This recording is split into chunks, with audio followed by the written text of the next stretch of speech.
سامعین باتم کی، ہندوستان کی ریاست میسور دنیا کے نقشے میں ایک نقطے کے مساوی ہے۔ اس نقطہ برابر ریاست میں 16 برس کی حکمرانی یا بادشاہت اس وسیع و عریض لامتناہی کائنات میں کوئی حیثیت و اہمیت نہیں رکھتی، مگر ظالم انگریز حکومت کی آنکھوں میں تنکا اور حلق کا کانٹا بن کر ظاہر ہو رہی تھی۔ اس چھوٹی و کم عمر ریاست کے حکمران حریت فکر، فخر ہند، دین اسلام کی فوقیت و فضیلت قائم رکھنے والے، ہندو مسلم اتحاد کے عظیم علم بردار، شیر میسور، سلطان السلاطین حضرت ٹیپو شہید رحمت اللہ علیہ نے اپنے جذبہ و جرأت سے ایسی تاریخ رقم کی ہے جو تا قیام قیامت سنہری حروف کی طرح ہمیشہ تابندہ و پائندہ رہے گی۔ سلطان ٹیپو شہید تاریخ کی شاہراہ پر آواز کہتی ہے، داستان دل خراش کچھ یوں شروع ہوتی ہے۔ ریاست میسور کے سپہ سالار نواب حیدر علی کا کاشانہ اقبال اس در منصور سے خالی تھا جس کو اولاد کہتے ہیں۔ اس لیے روح پرفتور، ولی کامل، فاتح القلوب، صاحب دل حضرت ٹیپو مستان ولی رحمت اللہ علیہ کے وساطت سے بارگاہ یزدی میں دعا مانگی گئی کہ بخشش اولاد سے یہ خانوادہ بھی بہراور ہو جائے۔ رب هب لي من لدنك ذرية طيبة إنك سميع الدعاء۔ پروردگار عالم اپنے خزانہ رحمت سے مجھ کو اچھی اولاد عطا فرما، یقیناً آپ ہی تو ہیں جو دعاؤں کو سننے والے ہیں۔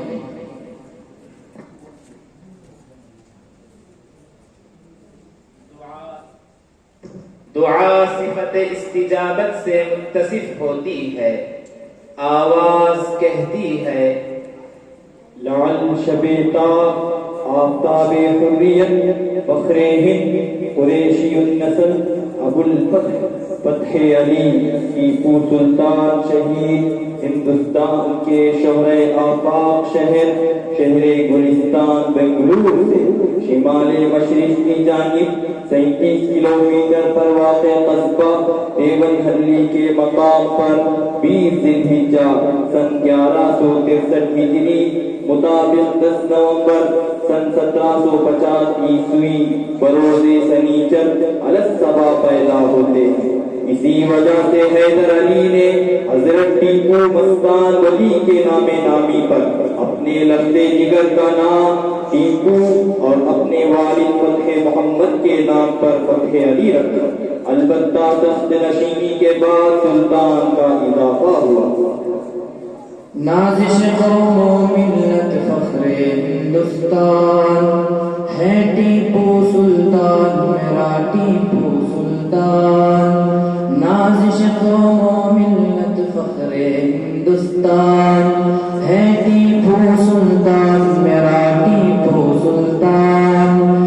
انگریزوں کو ناک چلے چبوائے جو، دشمن جن کے نام سے ہی گھبرائے جو، انگریزوں کو ناک چلے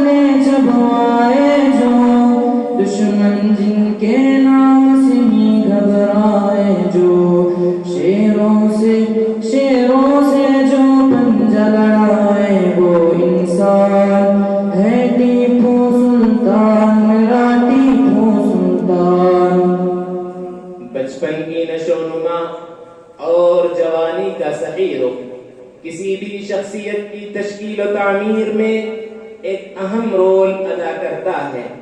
سلطان شہید کے عالی دماغ والد گرامی اگرچہ خود ناخواندہ تھے، پر اپنے لخت جگر اور فرزند کی ایک مسلمان شہزادے کی شایع نشان تربیت میں ان باتوں کا پورا لحاظ و خیال کیا۔ آواز کہتی ہے، سلطان ابوالفتح شہید کی عمر کا 5واں سال تھا۔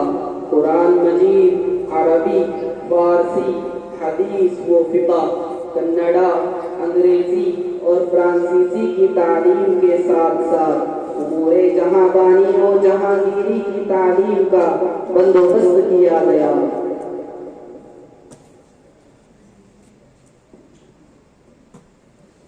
انہوں نے سپاہ گیری، شہ سواری، بندوق بازی، تیر اندازی، تیغ زنی، تیراکی، شمشیر زنی، نیزہ بازی، تفنگ اندازی اور نشانہ بازی کی تعلیم و تربیت کے لیے ماہر و مشہور اساتذہ مقرر کیے گئے۔ فوجی قواعد اور تربیت سے واقفیت کے لیے گاہے بگاہے فوجی معائنے بھی کرواتے رہے۔ نتیجہ یہ نکلا کہ سن بلوغ تک پہنچتے ایک لائق شہزادہ بہادر کمانڈر، سیف و قلم میں تقریباً یکساں دلچسپی رکھنے والا اور باحمیت مسلمان، حرب و درب کے آداب، رزم و پیکار کے انگریزی طریقوں سے واقف ہو کر ایک فاتحانہ طبیعت کے ساتھ نمودار ہوئے۔ تو رہنورد شوق ہے منزل نہ کر قبول، تو رہنورد شوق ہے منزل نہ کر قبول، لیلا بھی ہم نشیں ہو تم حمل نہ کر قبول، لیلا بھی ہم نشیں ہو تو محمل نہ کر قبول۔ اے جوئے آب بڑھ کے ہو دریائے تند و تیز، ساحل تجھے عطا ہو تو ساحل نہ کر قبول۔ اے جوئے آب بڑھ کے ہو دریائے تند و تیز، ساحل تجھے عطا ہو تو ساحل نہ کر قبول، تو رہنورد شوق ہے۔ صبح ازل مجھ سے کہا جبرائیل نے، صبح ازل مجھ سے کہا جبرائیل نے، جو عقل کا غلام ہو، جو عقل کا غلام ہو، وہ دل نہ کر قبول۔ ابھی سلطان ٹیپو کی عمر 21 سال ہی تھی کہ نواب حیدر علی نے اپنے نور نظر کی صلاحیتوں کا امتحان لینا چاہا۔ اب تک وہ اپنے والد کے ساتھ تسخیر مقامات میں لگے ہوئے تھے۔ اس بار والد نے انہیں مسلح کر کے فوج کے ساتھ قائدانہ طور پر ایک مقابلے پر بھیج دیا۔ سلطان مہم سر کر کے واپس ہوئے اور مد مقابل صلح کے لیے مجبور ہوا۔ آواز کہتی ہے، وقت آنے دے دکھا دیں گے تجھے اے آسماں، وقت آنے دے دکھا دیں گے تجھے اے آسماں، ہم ابھی سے کیوں بتائیں کیا ہمارے دل میں ہے، ہم ابھی سے کیوں بتائیں کیا ہمارے دل میں ہے، اب نہ اگلے ولولے ہیں اور نہ علماء کی بھیڑ، صرف مٹ جانے کی ایک حسرت دل بسمل میں ہے۔ سن 1765 عیسوی میں ملے باغ کی مہم میں شریک تھے، جس وقت ٹیپو کی عمر 15 سال تھی۔ سن 1767 عیسوی میں منگلور میں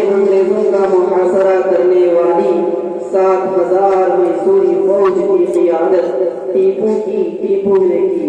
وہ اپنی عمر کے 17ویں سال میں تھے۔ سن 1769 عیسوی میں 1,00,000 مرہٹا فوج نے میسور پر حملہ کیا۔ اس جنگ میں بھی ٹیپو حیدر کے شانہ بشانہ رہے۔ سن 1774 عیسوی میں حیدر علی نے 8,000 سوار جوشن پوش اور 22 ضرب توپ دے کر مراٹھا سپہ سالار ترمک راؤ کے مقابلے میں بھیجا۔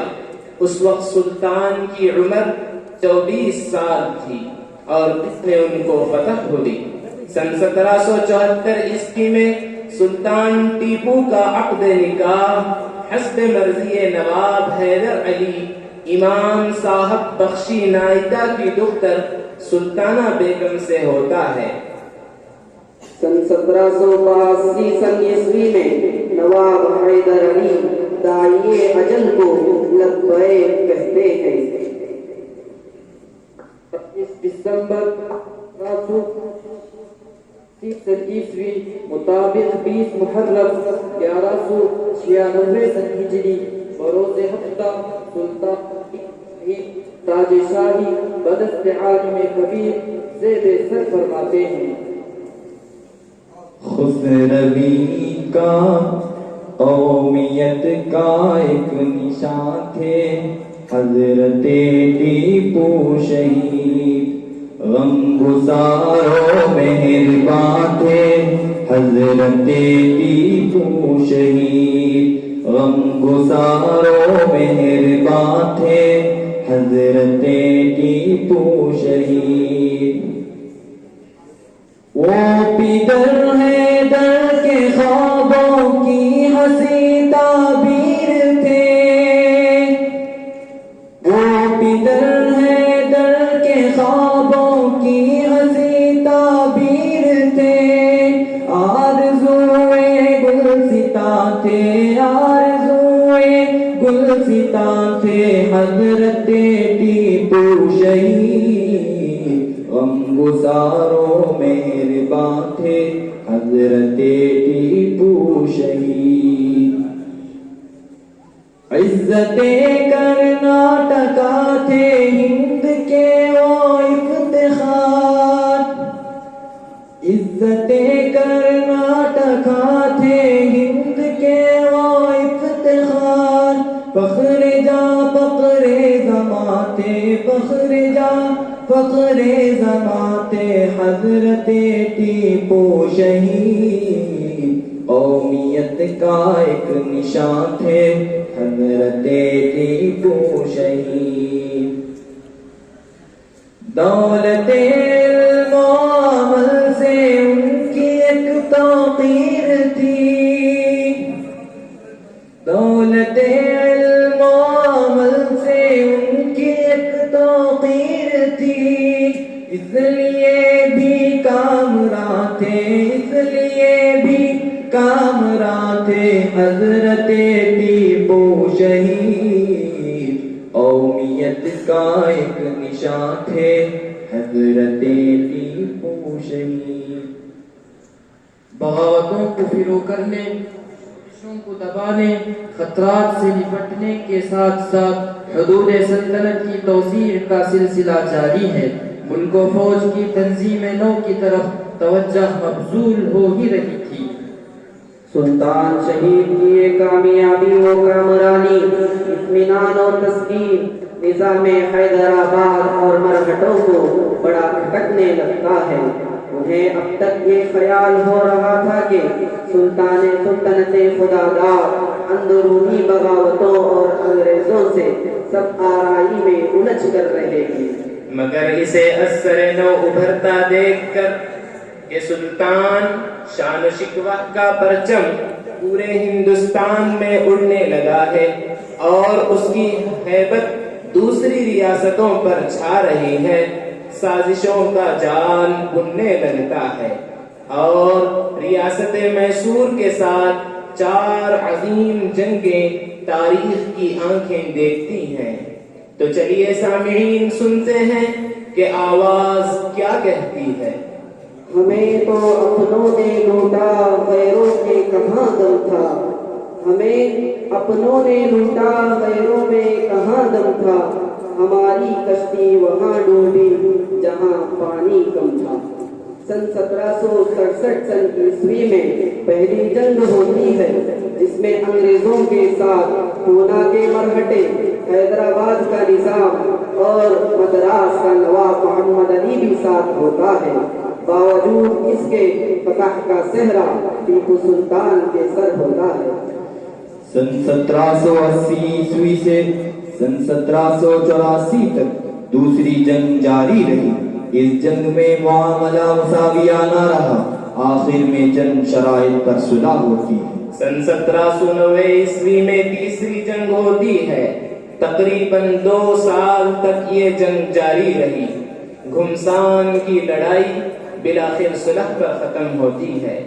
صلح میں آدھی سلطنت 3 کروڑ روپیہ نقد، اسلحہ ساز فیکٹری دینا پڑا، اور سب سے بڑھ کر سلطان کے دونوں شہزادے یرغمال بنا لیے گئے۔